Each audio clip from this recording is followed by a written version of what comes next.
This episode of the Bob Thurman podcast was originally recorded December 2019 at the annual New Year's gathering at Menla Retreat.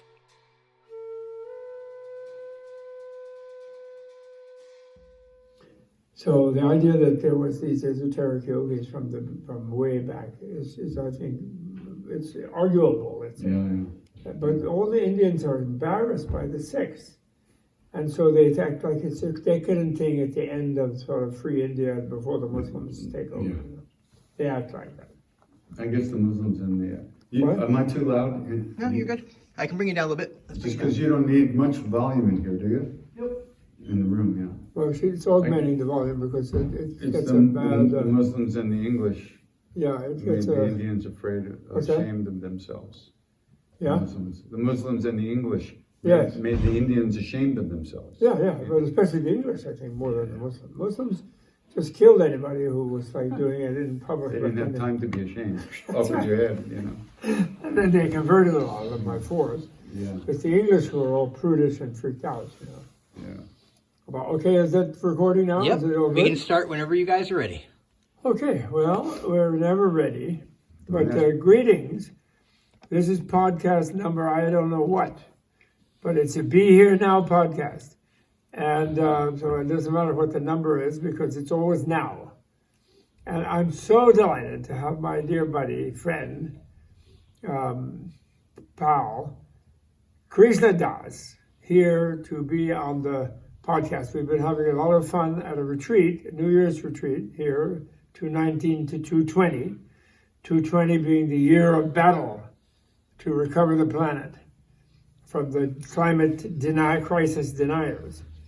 And anyway, while he's here, he kindly has consented to have a discussion and to share his thoughts with us on this little podcast we have. So welcome. Thank you. I can certainly share my confusion. That's confusing. Well, that's how he likes to begin, which is joining us in our confusion. It's wonderful. It's very fun. With no confusion, we wouldn't have clarity. Right? Confusion and clarity, everything is mutually interdependent, says Nagarjuna. Long and short, white and black, yellow and red, whatever. They come without the other, the one has no meaning. Yeah. So thank you. So what is your strongest confusion of the moment? Please tell us. Oh, really? Or clarity. Or clarity. We're going right to the heart of the matter, eh? Okay. Well, no, you don't have to. To tell you the truth, it's a very interesting predicament I feel I'm in these days. Yes. I've been chanting for many, many years. Yes. Giving it as little as I possibly can to the practice. No. Yeah. I was just talking to a shopkeeper here in Woodstock who came the other night, and he was like, he's been playing your chanting in his house, in his shop, ever since the entire time, since the other evening. I understand that. I appreciate that. And I can feel that. So why do I mope around so much? Why do you mope around? Yeah. You don't chant enough. Ha! That's the thing. Okay. That must be the thing. Okay. You told me. That's the end of the podcast. You did mention to me that you had a vision. Maybe you'd like to tell us. Which one is that? And you had the reason, it was an existential matter for you to chant. Would you like to tell us that? In there? Yeah, sure. By the way, I just hold it for a second. I just want to say also, this podcast has a particular moment of this conversation and this retreat has had, because we are here a little bit more in the mode of an Irish wake than in the mode of some really gloomy and glum thing. Yeah. Because Baba Ramdas left a body that really was difficult to stay in, which he kindly did stay in for a very, very long time. Yeah. Just before we had the retreat, this happened, right? That's right. And so we've been very mindful of that, and of course the seriousness of that in life.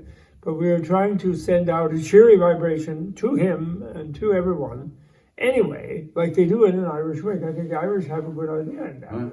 They don't get all grim and gloomy. Neither do the Tibetans. They try not to.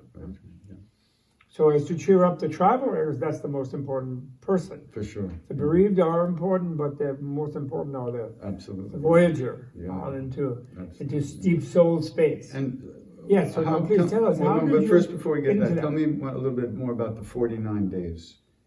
Oh, 49 days? Yeah, in other words, is now that the you're- same for everyone? Yeah.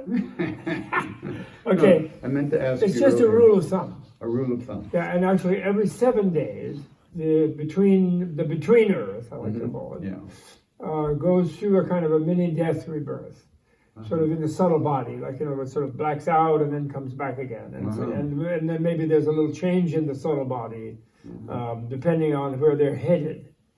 They say, but even if they adopt a body that makes it look like they're headed even in a negative way, or in a positive way, but especially in a negative way, they shouldn't freak out because it's easily changeable.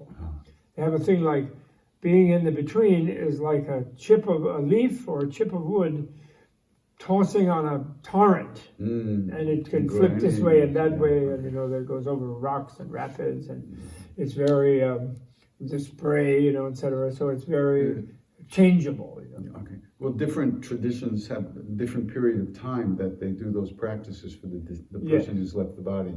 Yes, right. But you're of the school that it's essentially a 49-day period. Well, no, I'm not of any particular school, but that's the rule of thumb. And also the first few days tend to be more or less, for a lucky person, they tend to be more or less like a peaceful rest in the clear light, in the sort of base energy, the infinite base energy of the universe, and which is the universe. And so they have a kind of really restful thing. They don't engage with any concern or worry. But then for a few days, it tends to. But there's a different thing. There are different ways of going about it. Ram Dass really needed some rest. I think he needed. He had dealt with such suffering for so long, and he never complained. He never complained. He was really. He had everything that could be wrong was wrong. Almost, Yeah. He had arrhythmia. He had diabetes. He had neuropathy. He had bladder infections, UTIs. He had everything. He had pain. He had sciatica. And he was always right there. He really was. It was extraordinary. He was so cool. That was one of his greatest qualities, was his, not even willingness, but his heartful exuberance to let go of his own thing, to be with you at any time.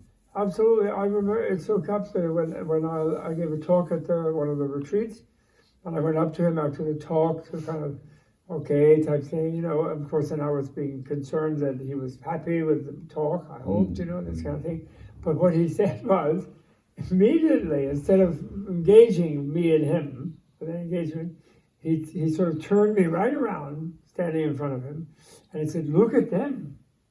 And there was this line of people confronting him, of course, who were seeking his blessing or, wanted to share with him or be in his space, in his feeling. And he wanted me to also look at them and realize that was his focus, And there's no worry about anything. It's just, it's all for them sort of routine. He's there for them. He was there for us. I think of him as our first American real saint.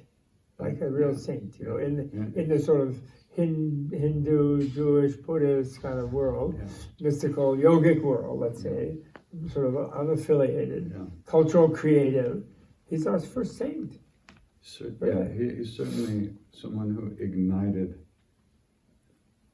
the possibilities for us. Ignited the possibilities for the rest of all of us, It's amazing. Well, was it you when you first met him? That was the first time you met him. Can you tell us a little bit about that? Yeah, I had been living up not so far from here in Rosendale with some friends who had a farm. And they said to me, "We're going to see this guy Richard Alpert. Really? Now he calls himself Ram Dass. He just came back. They said it like that? Yeah. And they knew him from the psychology world. Yes, as did I. Yes. So they said, "You want to go?" He's like a yogi. I said, "I don't care about American yogis, So I didn't go. And you hadn't been to India yet? No, not yet. Yeah. Okay. So then they drive off, and they're supposed to come back the next day. They didn't come back for a few days. Oh. Right. So I can still see it in my mind. I had just come out of the goat shed. We had 2 goats. You had 2 I goats? just milked the goats. Nearby here in Rosendale? Yeah, we had 2 goats. Madame Blavatsky and Alice Bailey. They were our 2 goats. That's really great. And I was holding the pail of goat milk, and the car cuts through the field. There's a road through the field, turns around and parks, and the guy gets out of the car, and he turns around and he looks at me. He's got a light shooting out of him.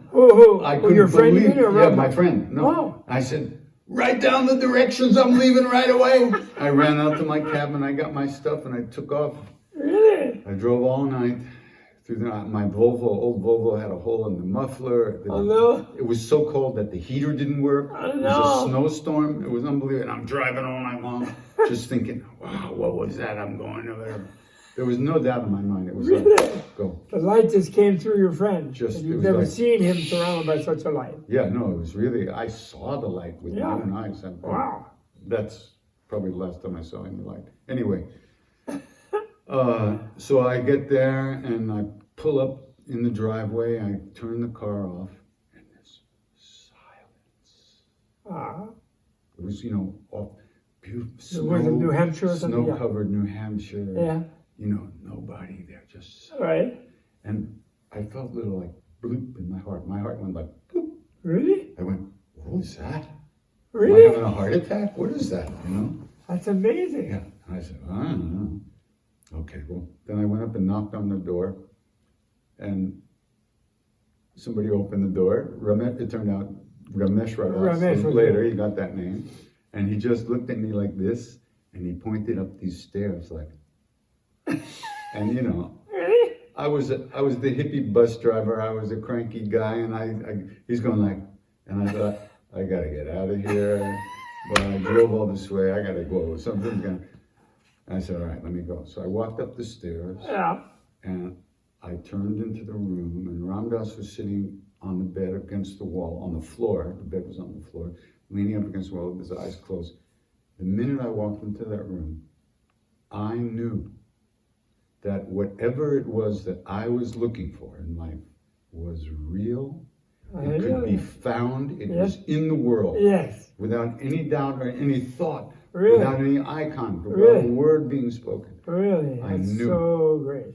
And that's where my whole life began again. That's So, amazing. yeah. I said, what, that was 19... The winter of 68, 69. Winter of 68. It might have been February 69. Yeah, right. Wow. January, February. Wow. 50 years. So then what did he say when he opened his eyes, when he saw you? So he invited me to sit down opposite him, and I forget exactly. We didn't ask any questions, anything. But he said, so what we're going to do, he said, is we're going to look into each other's eyes. Is that what he said? Yeah. And as soon as you think about something that you don't want to say it. Oh. Like that. As soon as you think that you don't want to say it, say it. Yeah, say it.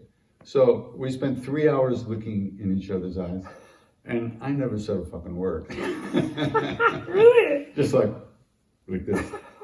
And then I guess we spoke a little bit, I don't really remember, but then he said, he gave me a mantra. Yeah. From the Ramayana, from the Valmiki Ramayana. Okay. It's a beautiful mantra.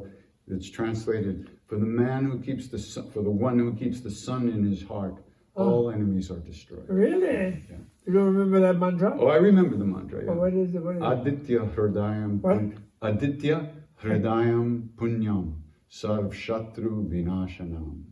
Aditya Hridayam Punyam Punyam Sarv Shatru Sarvashatru Vinashanam. Vinashanam. Yeah, Vinashanam. Oh, Aditya Aditya is the sun. Yes, Aditya Hridayam Hridayam Punyam, full Punyam. of the sun. Right. All enemies, Sarva Shatru. Sarvashatru Vinashanam. All enemies disappear. All enmity disappear. So that's beautiful. then at one point he says to me, okay, well, it's getting... Ramdas just pumped that out like that? Yeah. No Om, no nothing. No, he just gave me the mantra. Just yeah. Adityam. Hridayam. It had That's been really given great. to him like that by one of his teachers. Right. So then he says to me, well, it's getting late. You're welcome to stay for dinner and spend the night if you want. But if not, you should leave now. And I said, well, I have to get back and drive my school bus in the morning. I see. So Really? I had to go. Oh. So he said, okay, go. And he said, no matter what you do, your mantra will protect you. Really? And I thought, this is just too fucking weird. What is this stuff? What do you mean my mantra will protect me? Okay, yeah, okay. So then, listen to this. So then I hadn't slept the whole night before. Of course, you drove the whole night from Rosendale to... Now I had to drive all the way back down. Oh my God. So I get in the car, and I drive for about a half an hour, and I start to get very tired. Yes, it was. So I pulled over, and I parked the car on the side of the road, and I had one of those little old baby Ben wind-up alarm clocks. Yes. I opened the ashtray, and I put it on the dashboard, set it for like an hour sleep. Yeah. So, and then I just fall asleep in the car. I woke up like this, driving.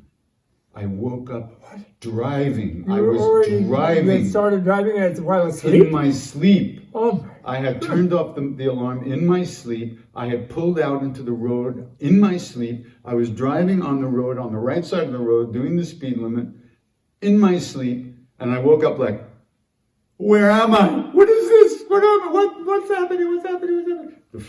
The next thought I had was, your mantra will protect you. I screamed that mantra all the way to New York.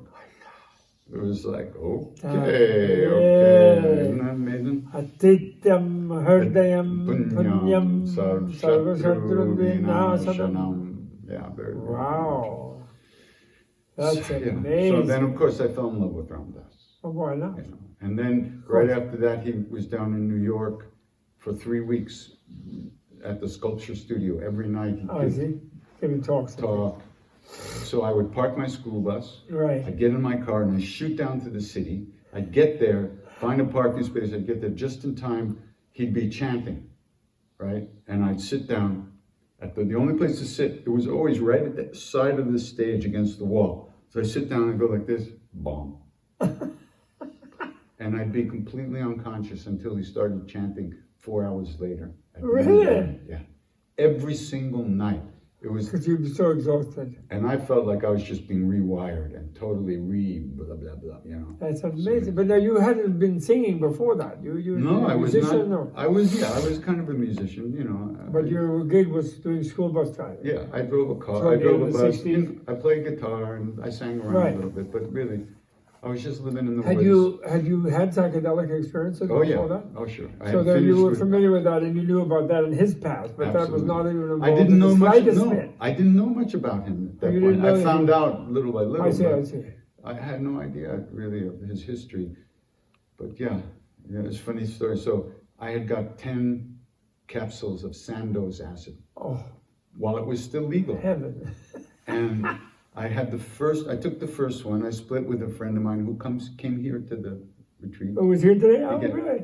And we split that first capsule, and I took the next 9 by myself. 'Cause I could not stand to be with people.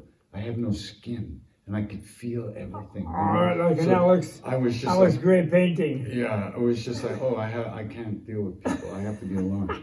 That was before this, This is- before you met Ram. Yeah, a couple of years before. Because Ram Dass at that point was not into that. He was beyond that. He didn't want to get involved with that. Yeah, he didn't so- want people to Yeah, get it. that's right. But not that it was bad, but they were too vulnerable, it was illegal, and it was Yeah. dangerous, and he was really good about helping people reconnect with spirituality and meditation and chanting. Absolutely, yeah, absolutely. Really, really good, even though he knew the power of that. Sure, of course he did. Well, I was with him when Maharaji took the acid the second time. Yes, you Yeah. don't. Yeah, so tell us that. I'll tell us that. But first, let me say, so I scored these 10 hits from a friend of mine in school. Yes. And when I took the first hit, I was in school, I was playing basketball, I had a job in the library, I was going to classes probably, I can't really remember, but by the 10th capsule, I was in the mountains of Pennsylvania all alone, essentially on my way out. Yeah. So I told I met this guy at the 50th high school reunion, Yeah. and I told him that story. I said, by the 10th caps, he said, really? I took 1,000 hits and I never got off of Long Island. Well, there were different grades and different doses and different karmas, different people. Different karmas. Yeah. That's really different. So so the second time It's a Maharaji. therapeutic thing, and it needs someone helping, Yeah. usually. So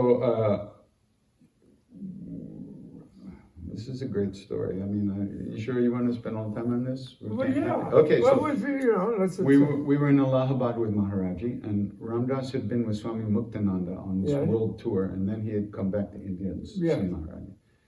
Before he left Muktananda, he told him he would do a pilgrimage with him in South India.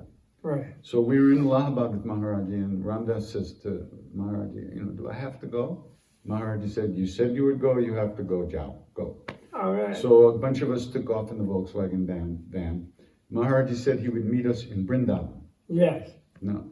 So on the way to the south, we drove through Vrindavan, hoping against hope that he would be there and tell us we didn't have, but he wasn't there, so we had to go on. So then now, maybe a month later, we've driven up from the south, and we spent the night at the Janambhumi, Krishna's birthplace, just outside of Vrindavan. Yes. And in the morning, we were going to drive to the temple to see if Maharaj is there. Right. He said he would meet us in Vrindavan. Now, I was driving. Yes. This is important. Yes. And I missed the turn to the temple. Uh-huh. And as a result, we had to go all the way through the bazaar in Vrindavan in order to get back to that place. Oh, wow. It took, let's say it took 15 minutes. Yes. Okay. So we pulled up, then we got back to the temple. Yeah. We pulled up to the temple, get out of the car. Yeah. The pujari is there. We said, have you heard Maharaji? We haven't heard from him for months. Really? And we thought, oh my God, what are we going to do now? Where will we go? How will we find him? And we were all in such despair. Yeah. We get back in the car. I put the key in the ignition. I'm just about to turn the key, and a little Fiat screeches to a halt right next to us. Maharaji gets out of the passenger seat, and he doesn't even look at us, and he walks into the temple. We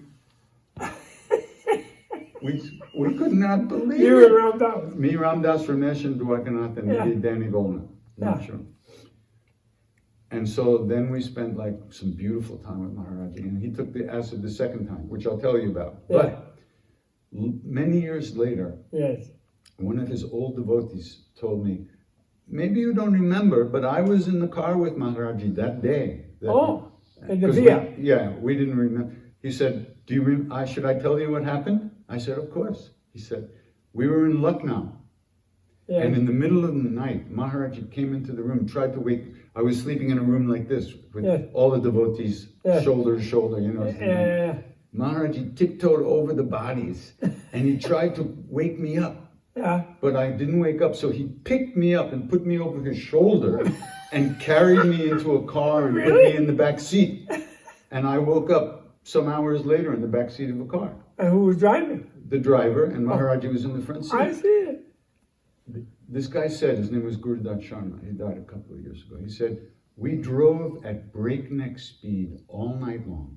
No stopping, no peace stop, no gas stop, no water stop, nothing. Really? Breakneck speed. Just outside of Vrindavan, Maharaji says, pull over. And so we pulled over, and I thought maybe it's a peace stop. But no, Maharaji just sat there for 15 minutes. And then he said, Jello. That's the divine eye, what we call the divine eye, seeing things at a distance. And he timed it for our moment of greatest despair. That's really... He really did that. Is that insane? That is amazing. That's so wonderful. Okay, so then now we're sitting with Maharaji now. Yes. Now, nobody really knew it, but Ramdas had some little bit of doubt. Yes. That Maharaji took the acid. The first time. Because he had no different. Nothing happened. And people would say to him, oh, come on, he threw it over his shoulder. He's scamming you. Yes, yeah. So he didn't think so, but you know. So we're sitting there. Maharaji looks down at Ramdas. He said, when you were in India last time, did you give me medicine? Ramdas said, yes. Oh. Did I take it? Ramdas said, well, I think so. Oh. You got any more? Ramdas said, yes. Give it to me. So Ramdas holds like 3 or 4 tabs of acid. Really? 3 or 4 tabs? Each one enough to put a horse on the moon. I'm sure. He holds it out like this. And I swear, Maharaji went like this. He picked up one pill and he goes. Put it in. Really? A dramatic gesture. He said, no 4 doubt, times. he's taking it. And then after a couple of minutes, he pulls his blanket up over his head. And then he goes like this. He opens the blanket, goes. Ram Dass turned purple. And he thought, oh my God, I've killed my guru. He didn't take it the first time, but he wanted to prove that he did. Oh, really? Oh my God, this is terrible. And then Ram Dass thought that Maharaji just said, ha! He said, he dropped the whole show. He said, yogis have known about this for thousands of years. Really, of course. He used to grow up in the Kulu Valley. Yes. A yogi would go, he would quiet his body, his mind. Yes. He would bring his mind to one point. He would take the soma and go through the door. Yeah. Awesome. And then he said, no poison can affect someone who knows God. No poison can affect a great yogi. Someone who knows God. Yeah. That's so fantastic. Really. But he'd be here now. I think Ram Dass didn't write that. But maybe that was That after didn't he happen wrote. yet. Yeah, no, that was after Be Here Now. After Be Here Now. So even when he wrote Be Here Now, he had a little tiny doubt Yeah. still in his He mind. did. Well, In his mind, but only because it is so Maharaj powerful. Yeah. Yeah, come on, Oh, that's amazing. it was part of that Wow. life-changing experience, you know. Wow. He, Ram Dass. Ram Dass, yeah. So, you know, I wonder if we'll have a reincarnation of Ram Dass. You know, I don't know. I don't know. So anyway, okay, so back to you. I hope he gets some time off, you know. He Well, could no, use some he time likes off. it, you know, once you're a saint like that, then it's fine. Yeah, That's why he was able to stay so long in the broken body. yeah. But it's better that he not have such a broken body. Right? Yeah, that would he be can good. not have an endless Yeah. pain to have to overcome. Yeah. To be there for people, you know, which is what he likes to do. He Yeah. was a great teacher. He was really great, you know. And really he was. he And- is still great and and- will be great. One of See, the the, Tibetans are really good about that in sort of recognizing coming back. Although some, you know, the Dalai Lama actually said the other day, he thought he might cancel the institution of the reincarnation. But that doesn't mean canceling the process, because that you can cancel that. Yeah, That's right, a natural. Yeah. That's a natural, scientifically verified human process. We all get reborn all the time. Yeah.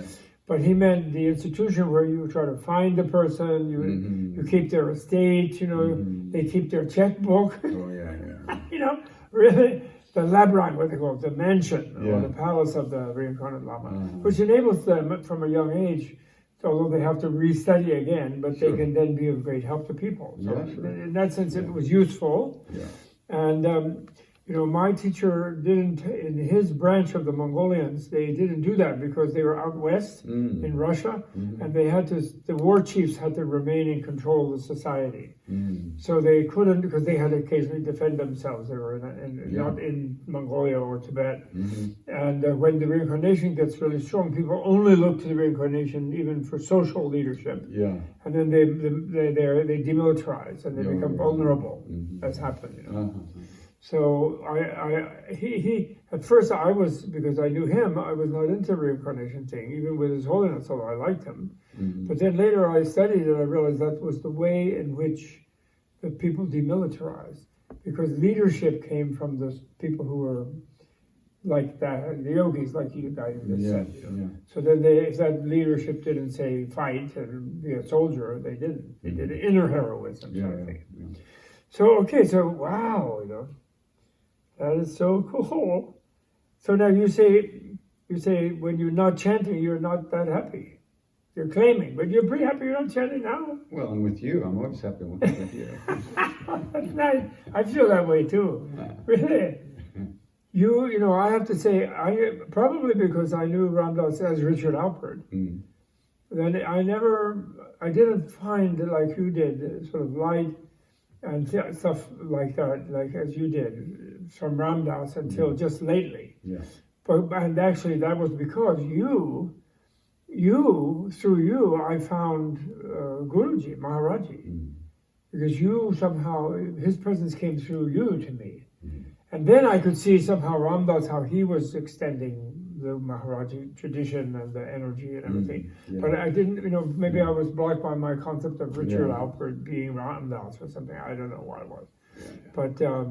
But I really, you know, the whole thing about, Larry Brilliant told me too, the thing about how Guruji Maharaji was like Buddha, and the different Tibetan lamas said he was Buddha, and and you told me how he said he was Buddha. Yeah. So I have finally seen it sort of like that, actually. Yeah, interesting. Yeah.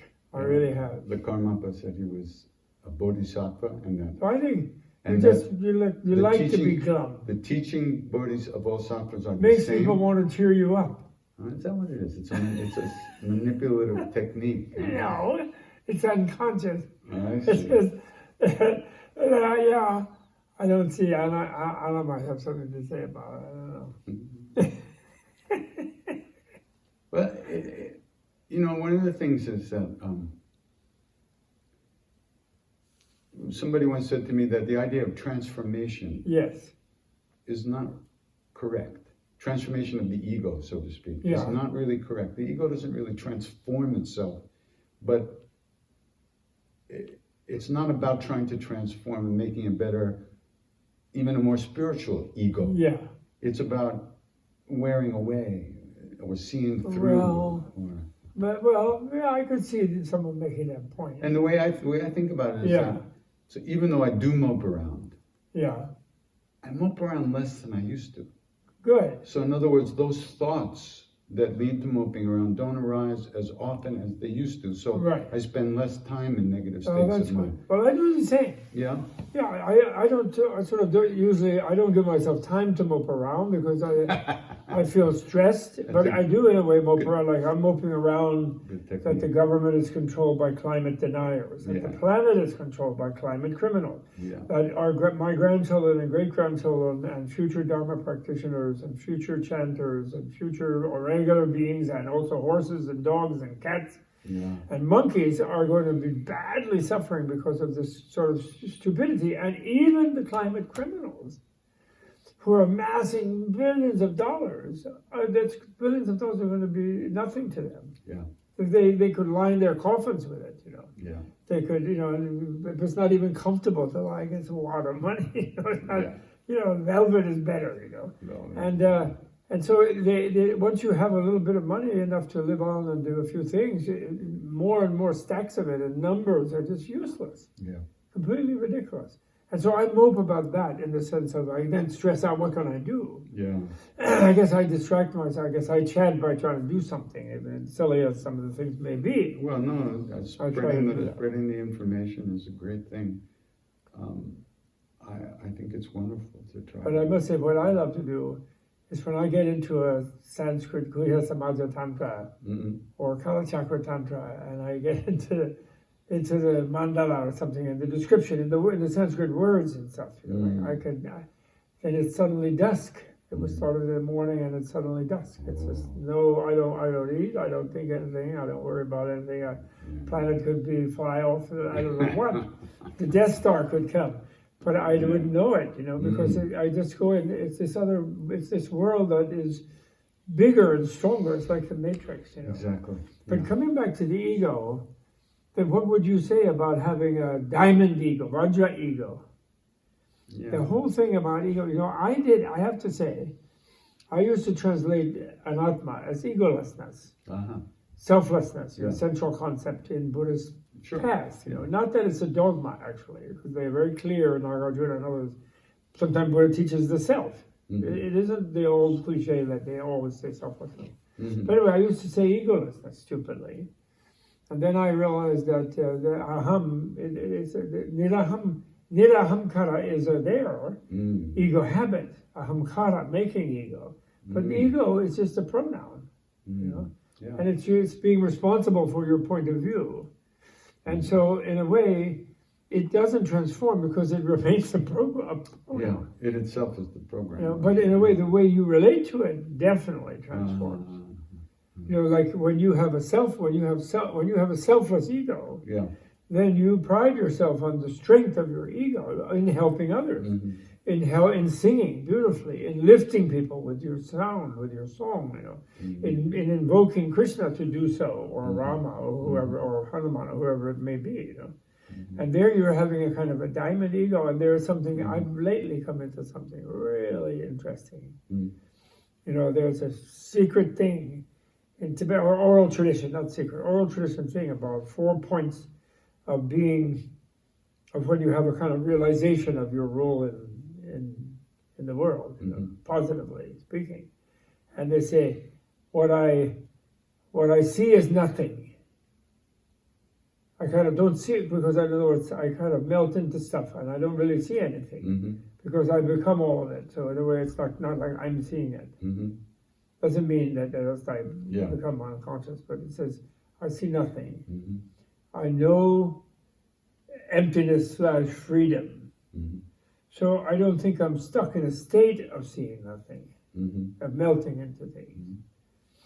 I feel bliss, but I experience and feel it bliss. But then the fourth point is, what I am is clear light, which is like an assertion, it's like a chant. Really? Yeah, pravasvara aham. You know, I am clear light. Really? And so that's like a chant, that's like a statement. Now, if ego is in fact a pronoun with which we organize our behavior, and if the best mobilization of that pronoun is to be an agent of love, and of creativity, and of lifting others out of their moping, then the assertion is key. Sure. And in your assertion, of course, is chanting, is song, right? I mean, you also teach. I remember the first time I heard you on your own, you know, doing a sort of thing with people.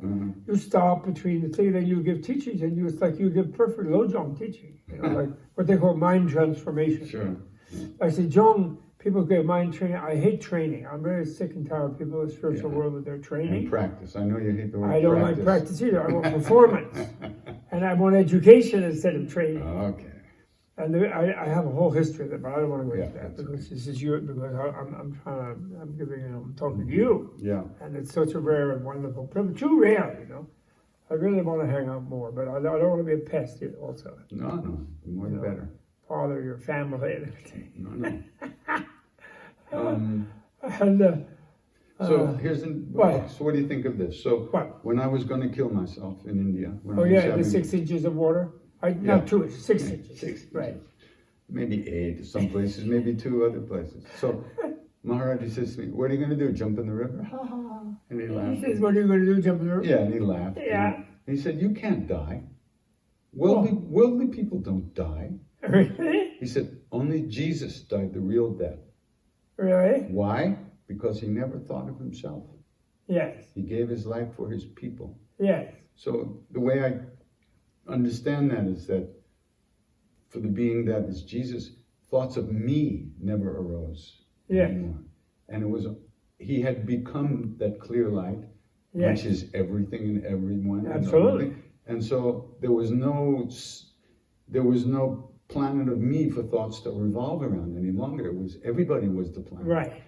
So although even there, I think he wanted to know Eloi, Eloi, lama sabachthani. You know that? Yeah, but we don't really know. Nobody we know was there.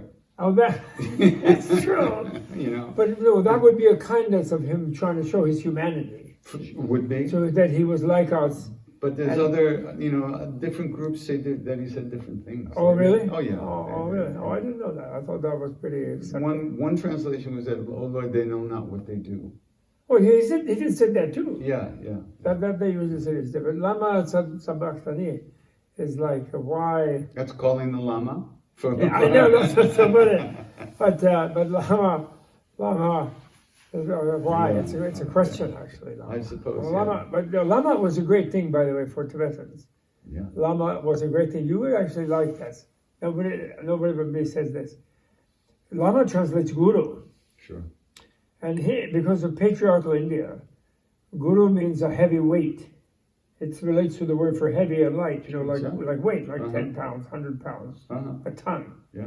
So a guru is a heavy weight on top of your head, like the father in the patriarchal family, right? The authority, So then the Tibetans translate as lama, which doesn't mean heavy. What it means is what you cannot go past. You can't go beyond it. And I always like to say, instead of like some high exalted thing, it's like tar baby. Like Guruji, Maharaji was like tar baby. Once you encounter him, you're stuck to him. The more you try to pull away, the deeper you're stuck. Yeah. You see what I mean? Yeah. So Lana Mepa, and it makes me so annoyed. In the Anuttara Yoga, it also translates Sanskrit Anuttara. Anuttara, yeah. You know, you can't go beyond. Uh-huh. And the highest tantra is called Anuttara Yoga Tantra. So it's properly translated unsurpassed or unexcelled Yoga Tantra. And people translate it highest.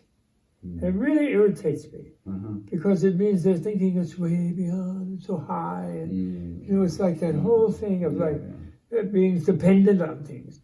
Whereas Anuttara means it's the heart of everything. Yeah. It's like Atityam, Hridayam, Punyam.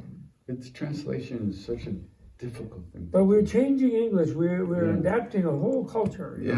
By bringing this stuff into it, you know, from this higher culture. You know, there's two kinds of translation theorists are great. They say there's two kinds of translation. There's translation looking down and translation looking up.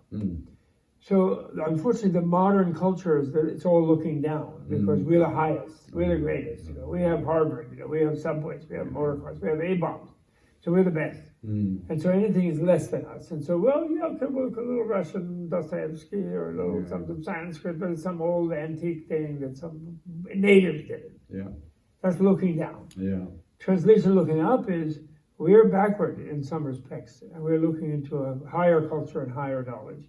And so what we bring into our culture, into our language, is something very reverent. And very venerable, and very. We have to be very careful how we do it, and you know what I mean.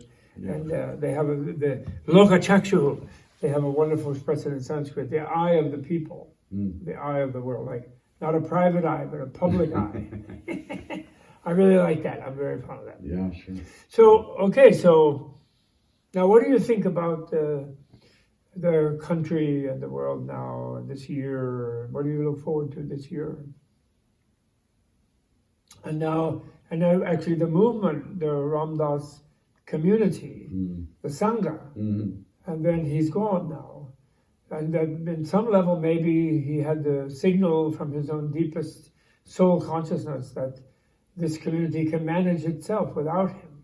I think, or something. I think what's going to happen with Ramdas is that people are going to see, now that his body and his personality and all his history is gone, so to speak, people are going to see much more clearly what he really brought into this world. And there's going to be a much deeper appreciation of him as time goes on. I think that's so. And, you know, I have to say, he was a complicated guy.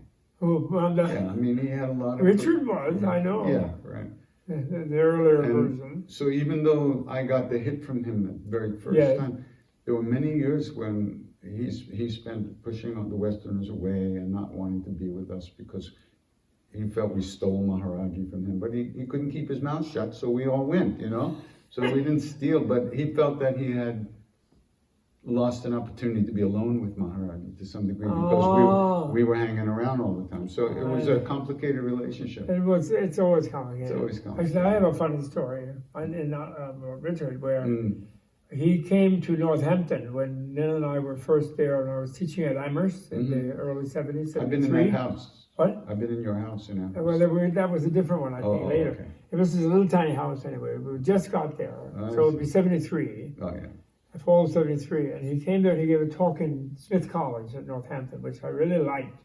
He started winning me over with the talk where he said that what I loved was where he said to Maharaji, he told in a story, I want to go down to Bangladesh, it's terrible, it's horrible, and I want to save everybody. And then Maharaji said to him, oh, don't you see, it's perfect. And then he said, he was all taken aback, and he said, well, yeah, it's perfect. Okay, maybe on some level, but it also stinks, he said. And I really liked that. And it reminded me of something that happened to me that same summer in Almora, where I met you and him. Where I had a dream of my guru, and it was about Bangladesh, and I was angry with the guru in the dream, who was sitting in the yard in Almora there, in Snowview State. He was sitting on a stone sort of like thing, sitting there just quietly. And I was angry that where's the Nirmanakaya? Where's all the peace soldiers? Where's all the Buddha bodies stopping this genocide over in Bengal? Yeah. And I was really upset. And he never said a word, and he just got bigger and bigger and bigger in the stream. And I was like, I found a little flea down below his knee, Oh my goodness. screaming. He blotted out, Trishul and Ganga Devi, or whatever, the huge 27,000 foot mountains that you see there from Almora, Wow. And that reminded me that I was shouting, and he was saying, we're active, but we're not. You can't tell how it's happening, and you can't know. And I was saying, it stinks, it's terrible, it's horrible. Somebody came to Maharaji in the old days and said, Baba, things are so horrible in the world. I wish there was a king like Janaka. Oh, right. King Janaka, who was an enlightened sage as a king. Maharaji just said, there's a king much greater than Janaka. All right. I agree. The implication is that it stinks, but it's the way it has to It's be. kind of, the Kala Chakra is actually like that. That's what the Kala Chakra is about. It's a know, little bit esoteric. Let me tell you my Kala Chakra story. Oh, yeah, what's that? I've please. been Tell me. 3 or 4 times to the Kala Chakra with His Holiness. Yes. So in New York City once, Yes. my friend had bought these tickets right away, and we were in the center of the first row. Yes. Okay, right. And at the one in the Feld Forum. Yeah. Oh, and so then at the end of the long ceremony, His Holiness takes the water from the puja, and he's got it in his hands like this, and he walks towards the stage, towards the audience. And I knew what he was going to do. He was going to distribute the water. I looked to my left, I looked to my right. Nobody was moving. So I stood up and I went like this. And he walks right up to me and he pours the water in my hand. Oh my God. And I took a sip and then I gave it to the people next to me and they passed it down. That is... It was like, are you kidding? And I couldn't believe nobody was moving. I stood up like this. Yes! That's brilliant. Wow. Listen, I don't know what you're doing. I don't know what I'm doing either. July 5th to 16th or something, or I don't know where you are, what you're doing. But I do a Kala Chakra retreat at that time for people who have the initiation. July. And let me have those days later. Yeah. And it's like you wouldn't have to do any work, but you would begin to inhabit that in a certain way. It might change the direction of the moping. Yeah, maybe between the chanting. No, I'm not pushing you, and it doesn't involve me. It's His Holiness. You never push me. I give you free leave to say whatever you have to say to me at any time. Because I want to tell you something. I'm a shit practitioner, a shit performer. I'm constantly busy. I'm always like whatever, and then sometimes I get lazy and I just like to watch an action movie, especially Avatar or Terminator. So I watch movies about serial killers. Action I movies is definitely a step up from that. But anyway, I'm saying when I do that retreat, because we all do it. Because everybody's starting to say, the idea is we try to say 100,000 mantras, all of us. Wow. And we finish at different times. Then we do a kind of collected fire ceremony at the end. It's like called a familiarization retreat. And I've done like 20 of them. I'm still not that familiar. And then I read from different texts that we have in translation in between, the just reciting. We sometimes just recite for hours, then I read something. And we explore it together. And I learned so much in the atmosphere of us like trying to think about being there in the mandala and saying it and close to Kala Chakra and looking at what he has and see ourselves visualizing what does it feel like to hold this in this hand, this and that, this and that, this and that, and have her embracing you here and doing this and that, the Vishwamata, the consort who has no atoms, who has void body, free body, no atoms. Wow. Just pure thought, just pure mind. Mind at the subquantum level where you don't need even the structuring of an atom or a subatomic particle. It's something, I'm telling you, it's so exciting. I get so excited. We all do, and it has nothing to do with me. And we feel, you feel, actually, His Holiness did sleep here, and he feels it's the best sleep in North America, he has to say it. And it has a feeling of his field. But it isn't even that. I don't know anybody that have a big visitation. But somehow I don't feel bad about doing it, even though I'm not really qualify. I can't. And then some beautiful people, like there's this guy who was this ex-Orthodox priest, very close to the All Holiness Patriarch of Istanbul or Constantinople, as they still think. And he wants to come, but he doesn't have the initiation. But I can't get it. Yeah. I don't know what to do this time. Mark Ari, he's amazing. He's an amazing person, and he would really love it. He loves His Holiness. He's been trying to bring His Holiness to. There's this island in the Dardanelles, which belongs. Finally, they got it back from the Turkish government. You know, the Orthodox Church. Yeah. But they used to have a big seminary, an amazing thing. You know, just south of the Bosphorus. You know, in the ocean there. And he wants to make a world religion, spiritual center, and he wants the Dalai Lama to come and consecrate, but. Or the Dalai Lama won't give a visa because of China, you know, to the Dalai Lama, so he can't go. The Dalai Lama wants to go. Anyway, I'm sorry. So, I'm wasting time. One thing, I was at a friend's house waiting for a massage, and I was in her studio, and I just picked a book off the shelf. Yeah. And it was this short book by Alexander somebody about, no, it wasn't Alexander. Or is it? Two people, yeah, wasn't him, about the color chakra. Oh, it might have been again Lamrimba. The Transcending Time, is it called, in Alan Wallace? Not Alan Wallace. I'll get you the name of the book. Okay. So I just opened it at random, and it says in the story of the color chakra. So the king of Shambhala, Rudra Chakra. Yeah, Rudra Chakra. Rudra Chakra, the wrathful one with the wheel, the fierce one with the wheel. Thank you. Okay. He becomes aware that the demons are planning an attack. Yeah. They made with the humans, they made a pact, and they were about to attack Shambhala. So he goes into this samadhi that he calls the samadhi of the horse for 100 years to gather his powers. Yeah. And then the armies of Shambhala go out to meet the armies of the demons and the humans. And it says it right there. It says the two generals of the armies of Shambhala destroy the armies of the demons completely, leaving only the bad guy to fight with the king. Yeah, I see. The two generals are Shiva and Hanuman.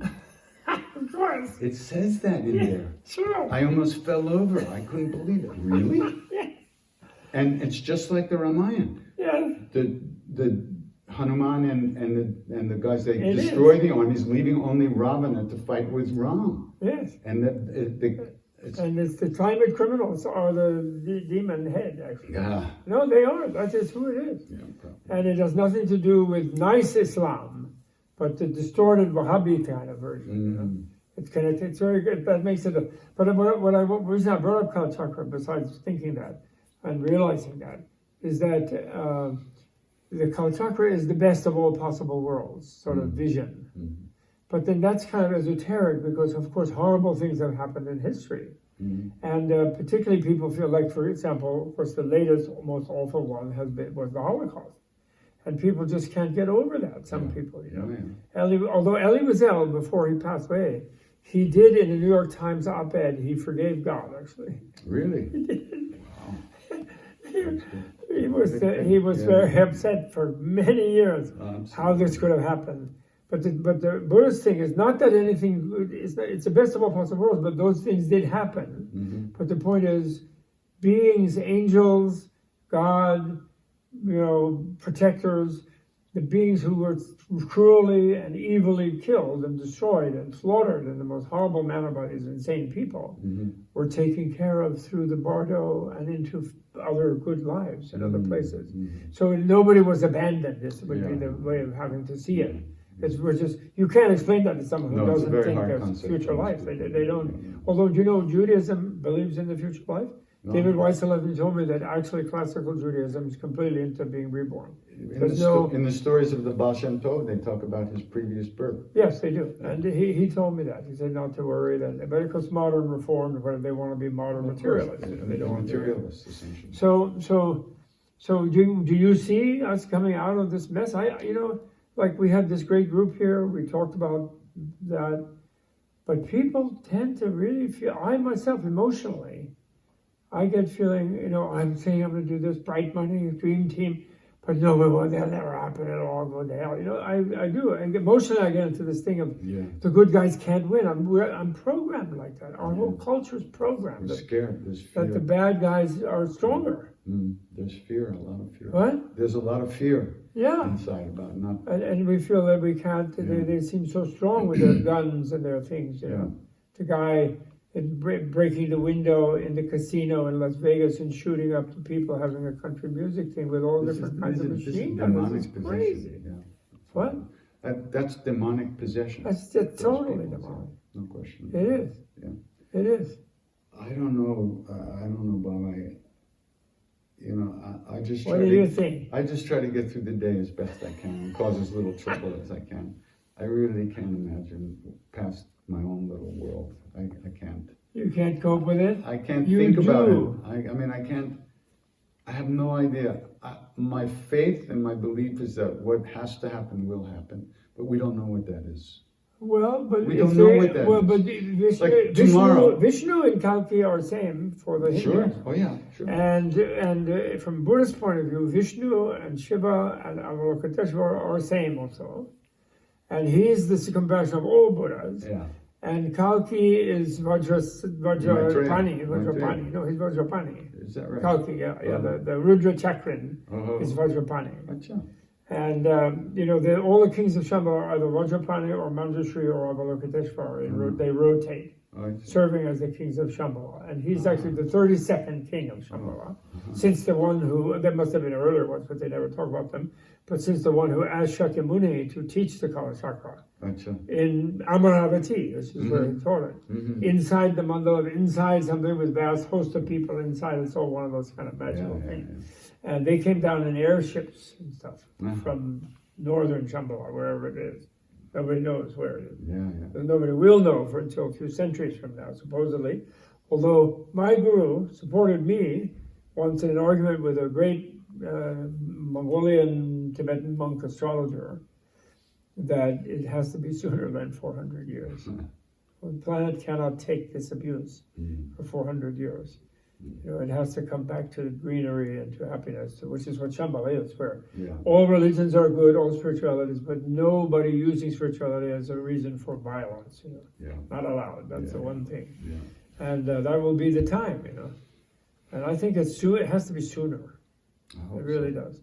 And of course, the Dalai Lama, you had it 4 times, and he's done it 34 times in his life, which is unheard of in Tibetan history. Unheard of. And he's actually done it more than that. He's done it maybe 70 times, because just in the monastery, he does it once a year. Really? Kind of, or he or the abbot does. Sometimes if he's busy, the abbot does it, and inside the Namgyal monastery. But you got the anointment. You got the abhisheka, the actual water. That's amazing. Do you know that every subatomic particle in that water has the entire mandala in it? In theory, in visualization, in sort of magical level. It does. You did? And that was the Tibet House one, That was part of our year of Tibet House one. But they were a little bit robbed from us by some people. But anyway, that was just the art. But the miracle of it all is I still mope around. Yeah, well. So many blessings. I know. I still mope I around. know, well, everyone does. But I'll sing more. No, that was good advice. I'll sing more. Yeah. I'll sing more. I'll sing it more at home. I'll sing more. I've already been doing that. And try to think about, I'm going to send you an email with the dates. Yeah. Since you actually have what made me think of it is you actually have the initiation. And with this nice person who you would really like, Mark Barry, and I really like him, and except somebody is opposing this, but I was going to do in The Hague in Holland in June. Before that, I was going to bring this patriarch of Istanbul and the Pope and the Dalai Lama together in The Hague, sponsored by Royal Dutch Shell and the Norwegian Statoil Company. And which has broken itself in half, and half of it is a renewable company now. Wow! And talk about new type of growth and a new type of energy, and BP will also be around, and Verizon, all $2.5 trillion market cap worth of companies sponsoring this. And Dalai Lama has already said that no, I don't want to leave India, but if I could just get it together, which I probably am failing to do. I would have bring a video of him have him participate in a video, and bring Greta, and some young Gretas, come there to The Hague, Couldn't bring those folks to World Delhi? Court is there, Couldn't bring those folks to Delhi? What? You couldn't bring the Archbishop to Delhi? Well, yeah, that's possible. That's also possible. Once you get this guy, Mark the... Arry, is the key to that. Who's? Mark Arry. Mark Arry. And actually, who would we bring in Hindu? Oh, yeah, that's what I wanted to...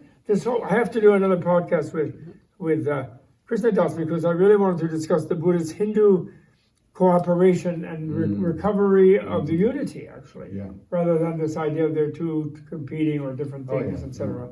I think that's very critical. Yeah. Like I told Ram Dass, I channeled Yogi Berra, remember? I said, well, you all know the Yogi Berra thing. When you come to a fork in the road, take it. So that's what that is, Yeah. Right? Yeah. He liked that. He wasn't saying the rest of that weekend. He was saying, I like the yogi. And so he kept saying that. I met Yogi Berra. I think he did. He did.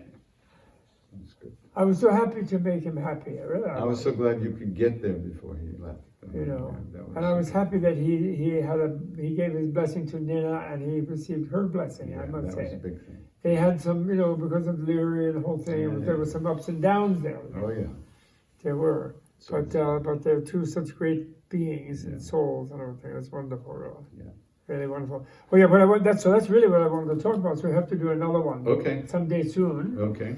And because I think probably we are running out. I don't know where the people are. They're there probably. And so to talk about that, you and I are both worried, but we have to do everything we can to save this beautiful Rosendale, Woodstock, Phoenicia planet for these beautiful new people. Yeah. I do feel that young people today, like new babies that friends of mine have and things, when I see them, they all look like bodhisattvas to me. They look like they're coming at this time when the asuras are really pouncing on everything. And they're coming anyway.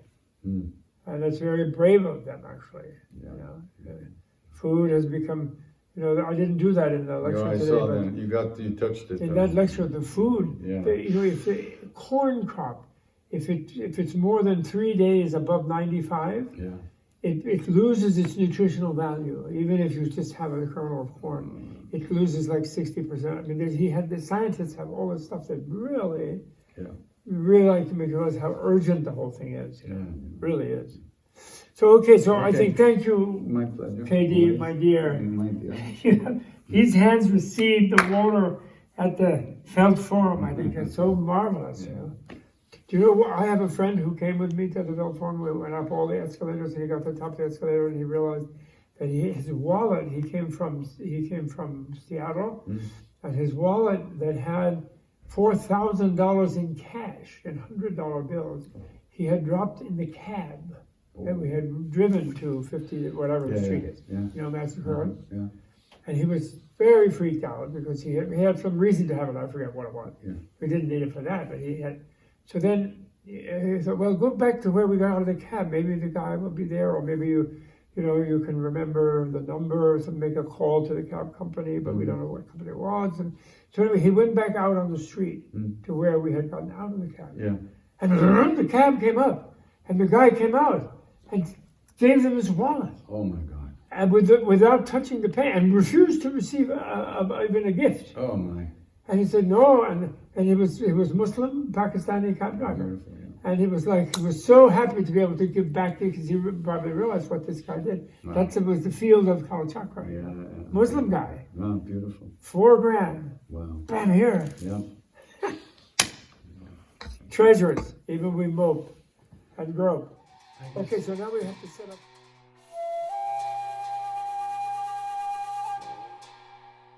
This video was brought to you in part through the generous support of Tibet House US membership community and viewers like you.